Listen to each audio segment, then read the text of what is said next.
All right, thanks for checking out another episode of the Thunder Underground podcast. My name is Trent. And again, my name is Jason. Right, and we are here to bring you yet another episode with a guest that we're excited to bring and we're big fans of and all that. Definitely. This was a great interview. Great guy, Kyle Shutt from The Sword. And this is going to be a good episode, Trent. Yeah, I think so. If this is the first time you're listening to us, we're all over social media.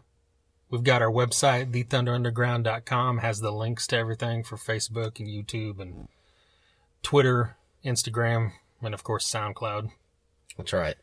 And you can go back into SoundCloud, check out all our past episodes, and one of them was with Steve Ray, who is the singer for the band Oklahombres. Yes, we're going to play you a song by Oklahombres. This song kicks ass. It's called Bushwhacker. This song, I mean, not only is it just, riff-tastic, but the solos and just the little solo runs are just awesome. They're just soaked, they're just air guitar worthy. You just want to throw your head back and open your mouth real big and make one of those crazy guitar faces. Oh yeah. I really love this song. Steve Ray is a big supporter of us, and we're very honored, and we're going to give that support right back and, show these guys some love.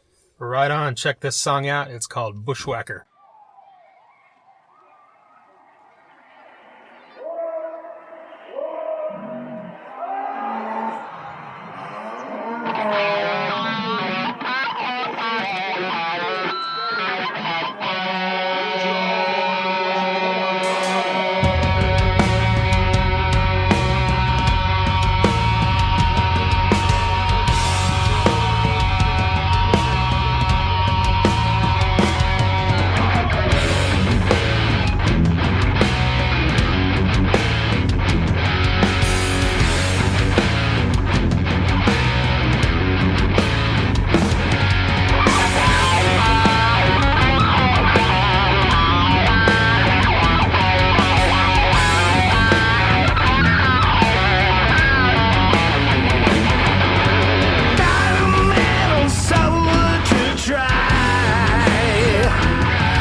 got. Once again, that was Bushwhacker by Oklahombres. And like you said, that's just an amazing song. These guys have an EP out now called More Songs About Critters. Yeah. That's got 3 tracks on it. El Chupacabra, Polecat, and Bushwhacker. That's right. And that's probably one of the best album titles ever. Yeah. More Songs About Critters. So, I mean, I'm a fan. Yeah. Yeah, and Steve had mentioned they've got this right now. It's just online streaming on Reverb Nation, but they've got a bullet-shaped USB that is coming out soon, just in time for Christmas and everything. So you can pick that up for your loved ones. That's right. Who like to be rocked, or like their ass to be rocked off, basically. Yeah, stuff it in their stocking. Yeah, yeah, and that's just like a great, mid-tempo rock, kind of southern tinged, metal rock, just like everything all there. It's just like great vocals, great guitars, like you said. I don't know. I love this. I love all 3 of these songs big time. Yeah. Without sounding like a dork. Just as far as everything I've heard of bands, regionally, this could be my favorite current band right now. Really? Of anything around here, even though not to play down anyone else. We've played all kinds of bands and talked all kinds of bands that we love around here, but this right now for me, I think is sitting at the top. This is your jam right now. Yes. Right on. Yeah. And hey, about sounding like dorks. You sound like a dork. I sound like a dork. This is what we dork out on. Right. So it's just how it goes. And Oklahombres is no different. We're dorking out on it. It's just, swampy, stompy fucking southern metal. And, we're really excited to play it for you guys. So we hope you guys enjoyed it. Yeah. And Steve, like we said, was on an earlier episode of our podcast. It's a great one. He talks about the band. He used to be in a band called Pit Bulls on Crack, who are, regional kind of area legends. That's right. Thrash, hardcore kind of metal from the 90s. We both checked them out several times live. Oh, yeah. I saw them many times back in the day. Yeah, so go back and check that out if you're a fan of what you just heard. It's a great episode.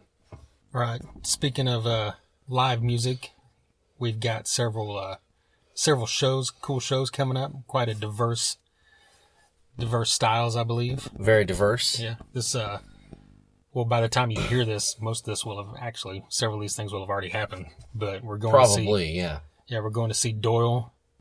Yeah, Doyle at the Vanguard. Right, of course. Of the Misfits. Misfits fame, yes. Yes. His band Doyle is more metal mm-hmm. than a lot of the stuff he's, known for in the past. And yeah. It's a great album if you haven't checked it out, and came out in 2013. Yeah, it's called Abominator. Yeah. And it's like Trent says, it's a little bit more of a metal thing going on. I really think that there's a big Pantera vibe kind of.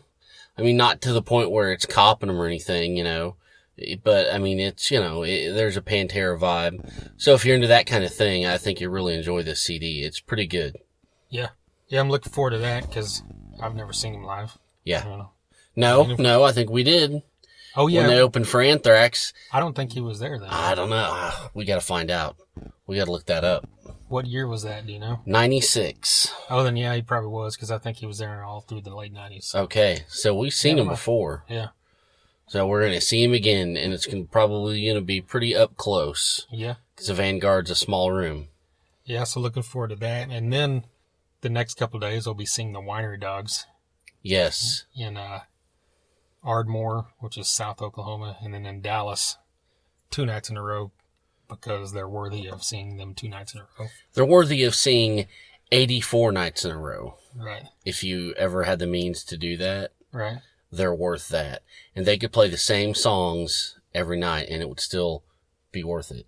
I guess with all that being said, let's start talking about the Sword because yes. we're going to get here into this interview here in a few minutes. That's why the people are here, I believe. Definitely.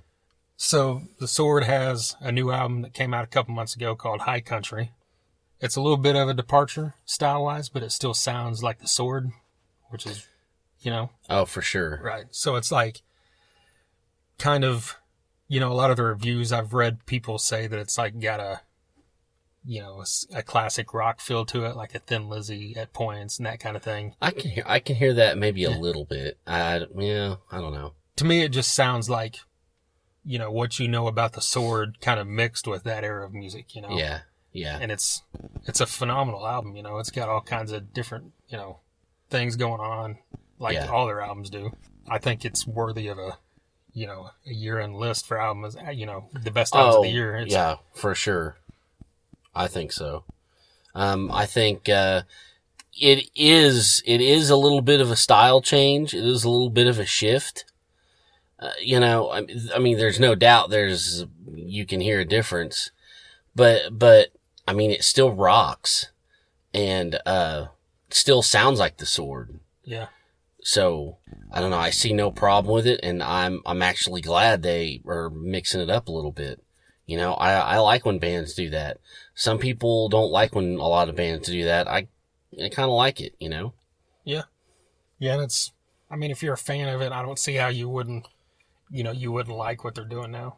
Yeah. It's just a natural progression, and they could always, shift back the other way eventually. It's just, and he even brings that up, Yeah. It's just what they feel like doing now. What you feel like doing. If you're into it, you're into it. If you're not, you're probably not that big of a fan to begin with, right? Yeah. Well, it's like he says, like Kyle says in the interview, if you're a fan, you're going to like it. Yeah. Yeah, and they're a great band that's kind of, I think they've been under the radar, to mainstream people. But anyone that's a fan of, stoner rock or whatever you want to call it, the Clutches and the COCs of the world, you probably know about the Sword. So hopefully you're up to date with all this stuff. If you haven't seen them live, be sure and do that. When we went to the show to do the interview, we were able to get let in a little bit early, and we saw like the last song of their soundcheck. Yeah, that was awesome. And so that was a pretty cool experience to be able to check that out. Yeah, that was definitely a privilege, I think. Yeah. And Kyle was a great dude. And, oh yeah, super nice. Yeah. Talk about anything. Made sure he wanted to make sure he had our names down, stuff like that. It was really cool. We got anything else we want to talk about before getting this? You check them out on Facebook, The Sword. On Twitter, I think it's just at The Sword, and we'll talk about this in the interview. But if you're looking for their website, don't type in thesword.com. No. And you'll find out why here in a little bit, right? It's The Sword Official. Yes. Theswordofficial.com. Their music's on Spotify, and you can buy their album anywhere that you can buy music. That's right. Well, anyway, let's get into this interview with Kyle Shutt right now.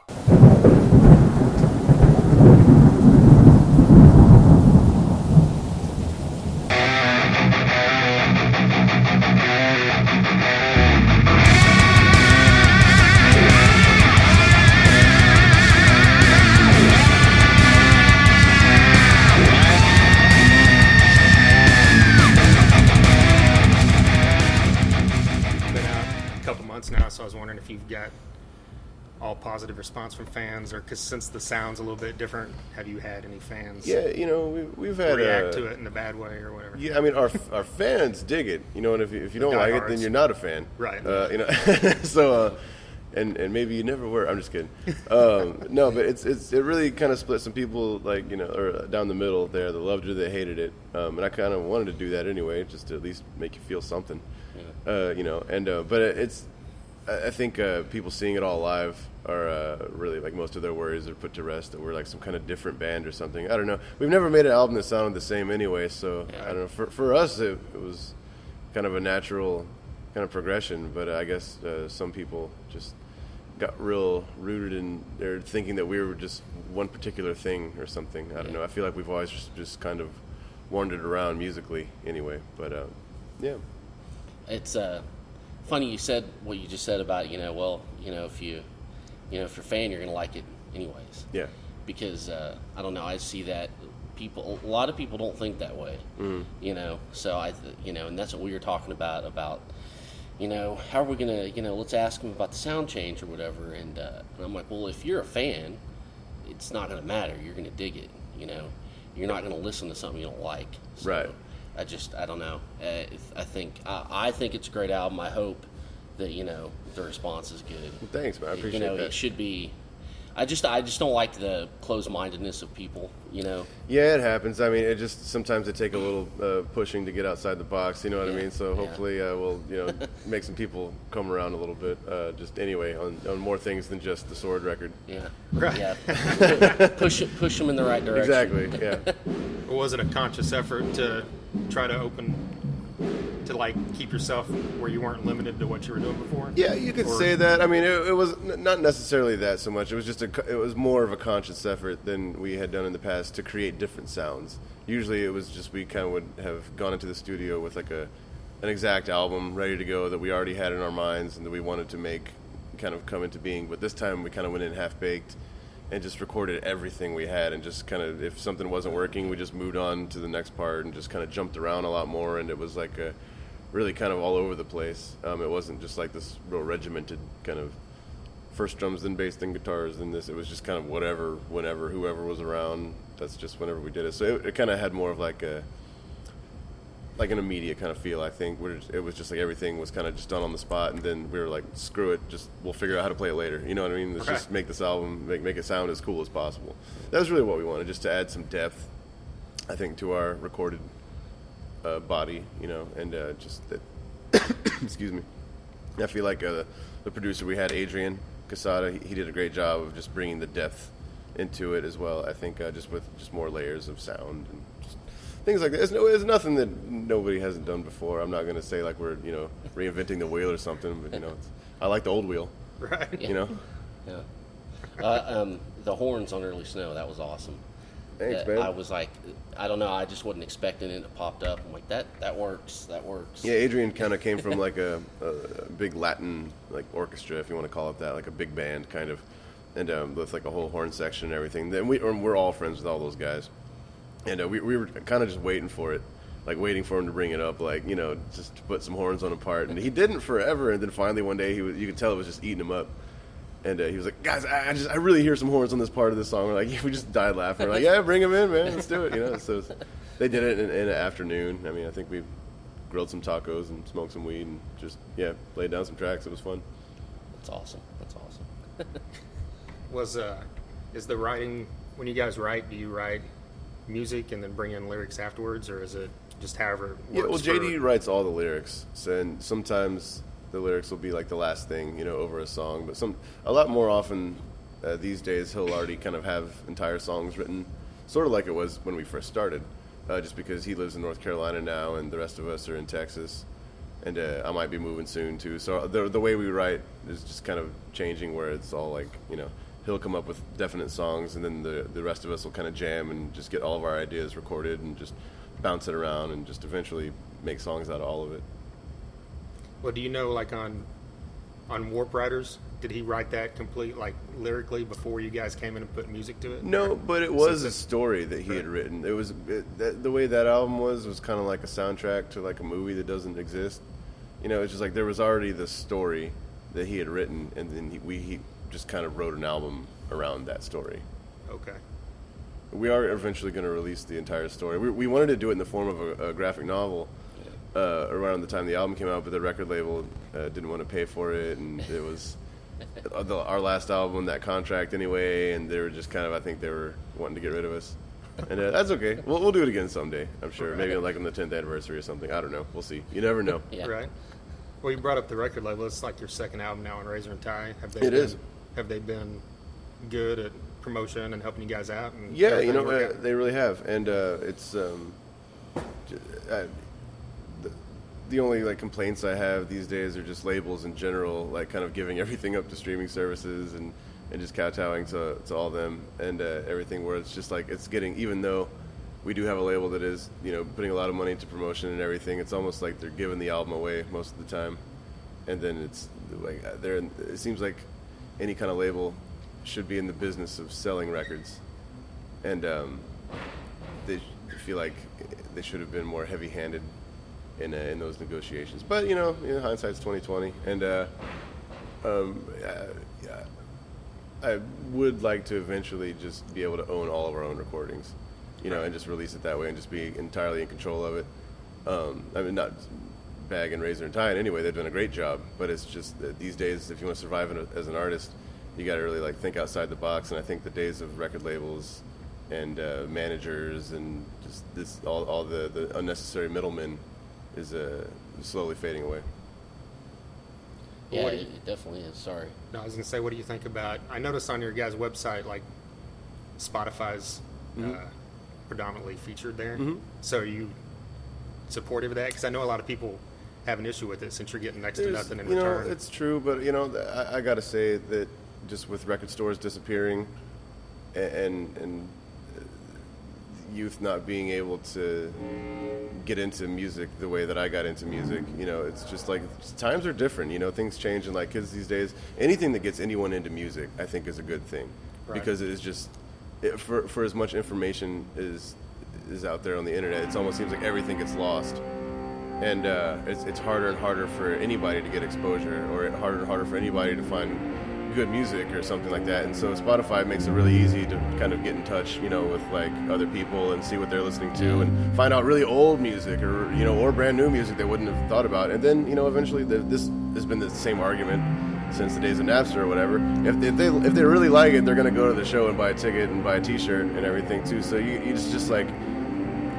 if you want to be in a band these days, it's so much more than having to just be able to show up and play guitar and walk out with a paycheck. You really have to have a sharp business mind. You have to make wise decisions, and you have to look out for shit. And even though we aren't getting much money from Spotify at all, at least I know for a fact that it has been responsible for a lot of people finding out about us for the first time. So it's I'm not in support of it or against it really. It's just it's there, and we have to adapt, and evolve, or otherwise we're gonna get left in the dust.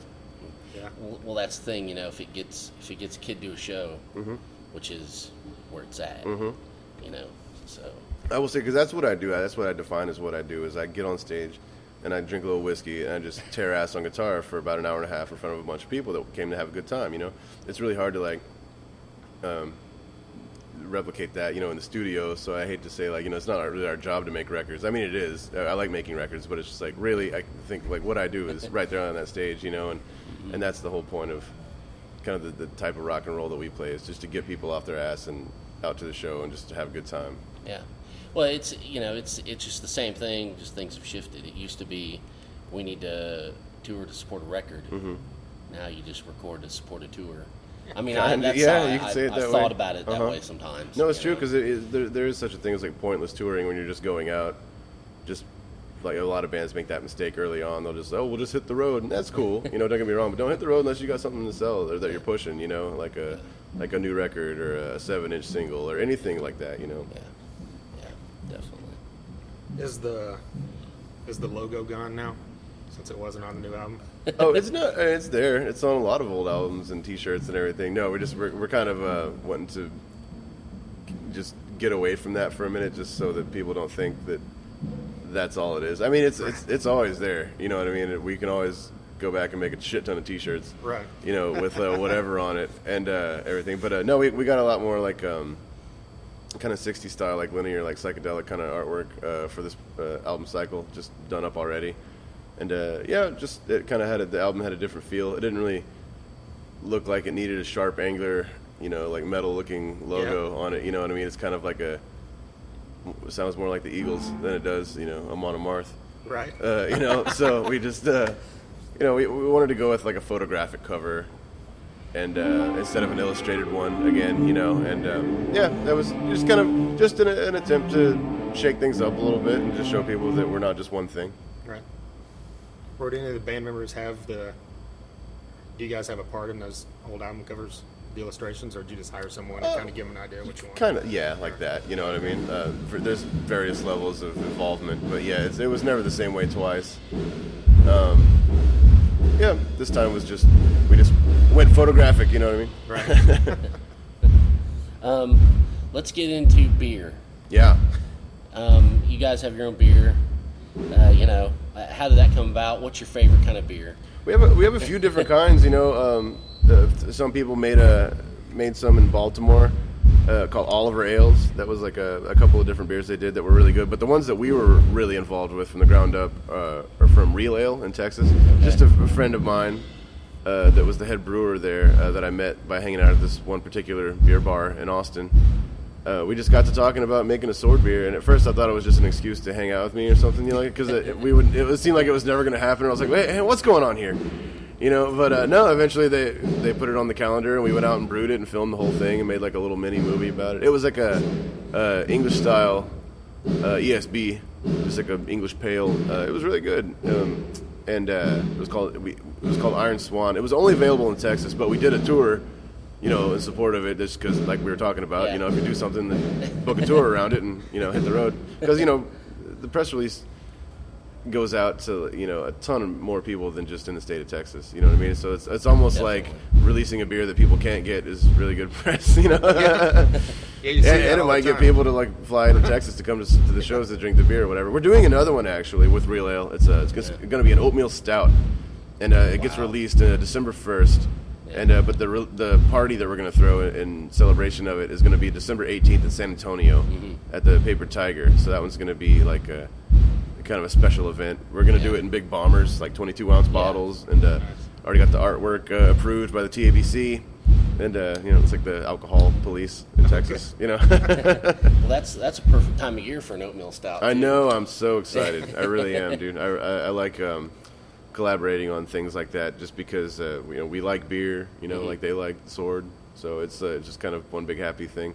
I mean, we blasted through 8,000 cases of the last run that we did. So it's like, it took about 2 weeks to get rid of it. So we'll see how much. I think we're just going to do another 8,000 and see how fast it goes. Cool. What's your favorite kind of beer? If you had to pick one. Don't ask me. You don't want my answer. I like Lone Star and shitty beer like that these days. No, Yes. I really like a good Pilsner, like a German style Pilsner. I'm not really into the IPAs. I drank the hell out of them when I was in my 20s, and I felt like I smelled like hops all the time. It was just disgusting after a while. And it just wrecked my palate. I think I get a lot more into like the really, really light beers. If you're gonna talk craft beer, I like the really light ones, but not like the wheat beers. I just mean like light pilsners and lagers, and Berliner Weisses, like kind of lighter sours, or like the really crazy stouts, just like a real, just not real heavy-handed on the hops or anything. Just a nice, big, bold, clean stout. Yeah. See, I'm big on the IPAs. He's not. But I could drink that stuff all day long. Oh God, man! When I was on it hard. Yeah. Oh yeah, I would put away that. What was it? Oh gosh, that Stone IPA. That was a real good one. There's a brewery out of Austin that I worked at for a little while called Austin Beer Works. They had one called Fire Eagle. That you can drink that like water. It's like so balanced. But it was really. That was fun working there for a little while. What'd you do there? I just kind of hung out in the tap room and poured beer. I think they were just paying me to hang out, honestly, because it was just like the easiest job. It was a total non-job. All I had to do was hang out, talk about beer, drink beer, pour beer. Yeah, it was ridiculous. We took a long time off in between these two tours, and I just, believe it or not, sitting around smoking weed, playing video games all day actually does get old after a while. And I got it just to get out of the house, really. I just kind of started working there. But when it came time to make the album, I had to let it go, unfortunately. Yeah. But it was a good time while it lasted. Was the hot sauce the same way? Someone came to you, or was it one of you guys that? Actually, that was Kamado, our old record label. It was one of the guy that worked there, Jeff K. It was his idea to do a Tears of Fire hot sauce, just because it was kind of tongue-in-cheek kind of thing. But we love hot sauce anyway, and we're like, hell yeah, let's do it. And there was like a really well-known hot sauce place downtown in Austin called Tears of Joy that we collaborated on a recipe with. We wanted it to be really spicy, but have a lot of flavors still, not just like an extract and like burn your face off for no reason kind of sauce, But it's a dried ghost pepper that we mixed with a raw habanero mash, and it is really tasty. Yeah. You guys selling those at the merch table? Yeah, we have it tonight. It's kind of funny when we did that no reservations thing with Anthony Bourdain. Sorry, can you hear Kadavar sound checking in the background? Yeah, good. No, but whenever we did that no reservations, we basically got like a free commercial for the hot sauce, just because it was like they played like a little 30-minute blurb about it on the Travel Channel, every day. So then online sales kind of just keep coming in. That's awesome. The more they play it, it's kind of funny how that worked out. Well, moving back to music, what's as a guitarist in a band that's known for a lot of riff-heavy stuff, Like, who's your favorite? Who would you look to as the best, or your favorite riffers? Guys? Favorite riffers, you know? I grew up on Ozzy. My dad just played Blizzard of Oz and No More Tears, like, constantly when I was growing up. And Zach Wilde really, like, his solos on No More Tears and stuff were great, and Randy Rhoads solos off of, like, it was just like any kind of era Ozzy. You know, like those solos were just like ingrained in my blood. You know what I mean? Just like from Randy Rhoads to Jake Lee and Zach Wilde, and all of them. You know, you could like sing those now. I know. That's kind of my. So yeah. Exactly. That's my definition of a good solo is if you can sing it. Yeah. You know, and you know, Kirk Hammett had fucking rad solos that I learned every single one of them. You know, like years and years ago, and then being on tour with them and getting to hang out and just like, you know, see him live every night and everything like that was pretty crazy. Yeah. We actually played the Tulsa, the BOK Arena. Is that what it's called over here? Yes. That shit was awesome. That was in 2008, I think, or 9 maybe. I don't know. Yeah. We were talking about that on the way here. We went, and they had just opened that arena, and I guess, I don't know, the employees, or they were just training them. They didn't know what was going on. And it took them forever to get everybody in there. Like, there was a couple thousand people just standing outside. And it was like while you guys were December or January. It was sucks. freezing cold. And we were out there for like 2 hours. We got there. Oh my God. We finally got in there right when Down was like over. Oh man, Yeah. that sucks. So, yeah. We would have saw you, but, Yeah. you know. Oh well. But, See us tonight. yeah. Right. Hey, exactly. Speaking of Metallica, Yeah, go ahead. saw a video of Lars playing with you guys, I think in France. Was it? Yeah, he did it once in Paris and a couple once in times. Cologne in Germany. it- Yeah, that was Did he awesome. ask to do that, or did you guys ask him, or how'd that work? Man, I can't remember how that came up, honestly. We were hanging out a lot, and we had always kind of joked about it, but then he was like, we'll do it in Paris, or something like that. And then Paris came around, and he was like, all right, let's do it. And it was kind of like, filmed the little sound check thing, filmed the whole deal, and yeah, it was a lot of fun just jamming with him. We pretended that our drummer hurt his hand, and that we needed somebody to come play drums, and then he ran on the stage, and just 14,000 people started going Nuts. way more crazy than they were going for us, you know?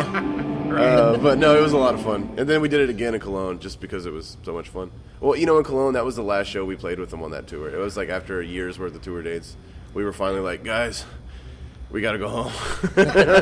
Yeah, you guys were out with him for a long time. Yeah, they told us we could have that slot as long as we wanted it. Wow.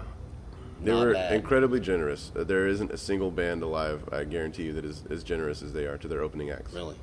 That's awesome. But I love the fact that they still bring out bands like you guys, that Yeah, 'cause younger bands they don't have to. help expose it. You know, they could bring on a huge band just to add to the bill. But they don't even need a huge band. They're already the biggest Right. band. I mean, Yeah. like, it's crazy.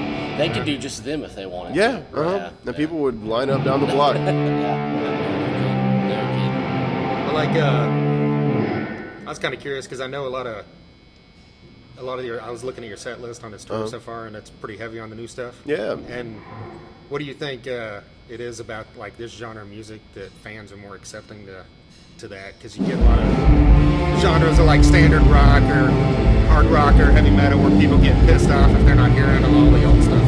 Yeah, I don't know. I think we just force people to go along with us. You know, it's like it's a ride, and we're going. And, you know, you can keep up if you want.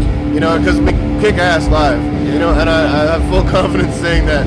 Sounds cocky, but seriously, we're a kick ass rock band, and people at the end of the night, no matter what we play, are gonna go away thinking like, God damn, you know, like, wow, that was awesome. Maybe if I didn't like that record, I should go check it out again or something. You know what I mean? Like, or all the people that like it anyway just have a blast. You can tell all the people that have already listened to it 100 times every night. You know what I mean? It's like it's been our fans really, really dig it. So that makes me feel good because we're really proud of it. You know. Well, how do you guys construct the set list every day? Does someone write it up? Because I noticed that order changes a Yeah, lot. whoever's around writes it. It's kind of like first come, first serve. Like, you know, sometimes I'll get a text and it'll say like, "Here's the set," and be like, "Damn it, ah." No, yeah, it's kind of we like to mix it up just because playing the same set every day gets really old. Yeah, do you ever have to, like, is there a song pop up that you haven't played in a while, so you gotta go back and listen to it? Yeah, definitely. That's happening more and more these days. I think we're at like 70 songs now total or something like that, you know, so or like 65 or something like that. And so after a while, Yeah, if you would have asked me a couple years ago, I could have played any of them. But nowadays, I don't know. You know, we sometimes have to go back and relearn it, or just play it a couple times just to kind of get back in that mental state. Yeah. Right on. Were you guys fans of Kadavar? Oh yeah, they're awesome. Yeah, because Kadavar kicks so much ass, dude. You have to watch them. Yeah, I checked them out whenever I saw they were opening up for you, and that's the first time I'd heard of them. And, yeah, I fucking love it. They're really good live too. It's awesome. Yeah, and all them witches too. The first band, it's a solid build of night, man. It's a really good time. Okay. You got any other questions? You had one more, right? Yeah, I got a final question. Final question. I'm sure you've been asked this, or this has been brought up to you many times, but the sword.com. Oh God, no, nobody brings it up. It's so funny. Oh my God, it's like the raunchiest gay porn site you've ever seen in your life. Yeah, back in the day, the sword.com was like open, or it was for sale, but it was like $5,000, and we didn't have that kind of money. You know what I mean? It was like 2003. Like these days, sure, would have written a check no time, but like you know, back then, that was like an impossible amount of money for us to fathom paying for a website domain. So we just went with Sword of Doom. .com, which now the swordofficial.com. But yeah, so years later, once we found out what the sword.com had become, it was just like ridiculous. But my grandma texted me one time, and she goes, the sword.com isn't your website, is it? And I was like, no, Grandma, don't. Oh, God damn it. You know what I mean? But you know, what's funnier to me is when people tag the sword in things, and it's one of three things. It's either this gay porn, or it's like this Christian thing about like the sword and the whatever, you know, or it's like some gnarly like pagan rock band, you know, like us, you know. So it's just like like many meanings of the sword. Hashtag. You're in good company. Yeah. But no one asked about that? No, actually, I told him, that's like, really that's funny. one of the first things No, we gotta seriously, you fucking guys ask. might be one of the first to ever bring that up, which I don't have a problem talking about it. I think it's hilarious. Yeah, Right. yeah, it was pretty funny. Well, yeah, because I was yesterday. I'm like, man, I've never looked at their actual website. I think because you know these days it's always just like Totally, Facebook. yeah. And I didn't even Google it. I forget it's probably the sword.com. I'm like, oh, it's not. Boom, big old butthole right there, right? Right. Yeah. So that's what I was going to ask you if you guys ever tried to buy it out, but No, they tried to buy us out of our Instagram and Twitter and stuff like wow. that. Yeah, it's kind of funny. Damn. Yeah. That's hilarious. Well, thanks, man. This was Well, hey, awesome. guys, Appreciate seriously, it. thanks for taking the time to talk. I hope Yeah, you have fun appreciate it. tonight, Yeah, man. yeah. all right, there you go, Kyle Shutt of the Sword. Quite an honor to sit down with him for a little bit and talk about everything that's going on with that band.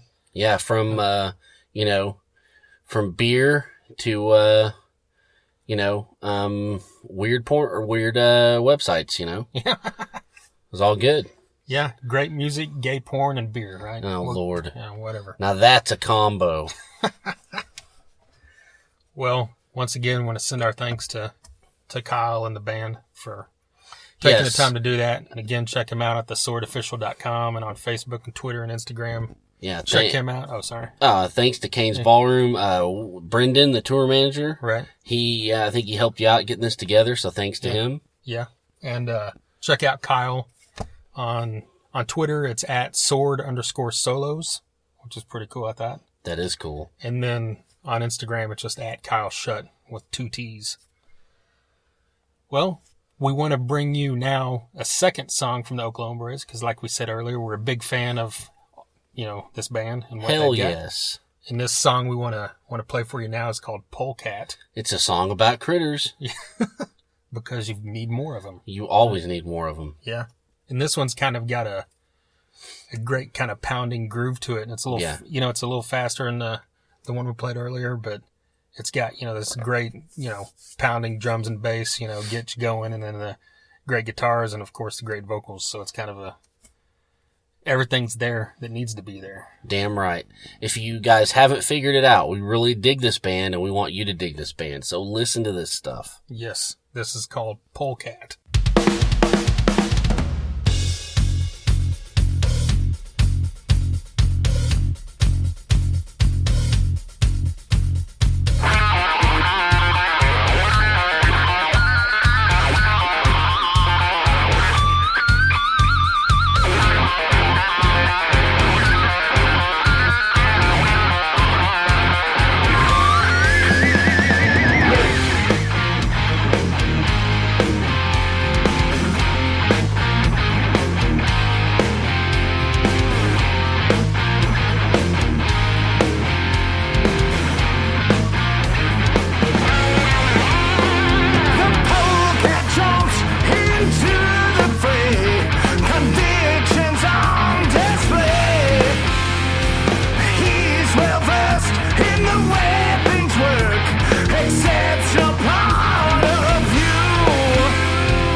right, once again, that was Polecat by the Oklahombres. Check them out online. They're on Facebook, and you can also find them on Reverb Nation. Just search Oklahombres, which is Oklahombres. And you can spell, too. Yes. Yes, Trent. Yes. And like we said before, check out our previous podcast we did with Steve, the singer of that band. We've also done podcasts recently with Sid Falk, formerly of Overkill, Joey Allen of Warrant. We've got Kyle from Battlecross. There's also a YouTube video of that one. Yes. We've got John from Sons of Texas. That was a good one. Some great, regional bands like Severmind and Rocket Science and Driver. Members of these bands have been on. So Yes. check all those out. Check them all out. on Listen to Reverb them. Nation, right? And once again, check us out at thethunderunderground.com. We're on Facebook, Twitter, Instagram, YouTube, and also on Instagram, which is at The Thunder Underground. We've got a feature called Lost Classics. Yes.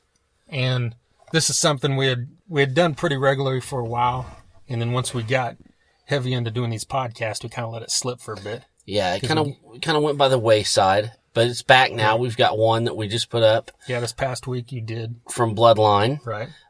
Who was a band, 1994-95, that had a young Joe Bonamassa, and it had, sons of rock stars, Miles Davis's son, Barry Oakley Jr.'s son, Robbie Krieger's son. It was a great blues rock project, but, we've had many lost classics on our social media platforms. Lucy's Fur Coat, Ugly Kid Joe.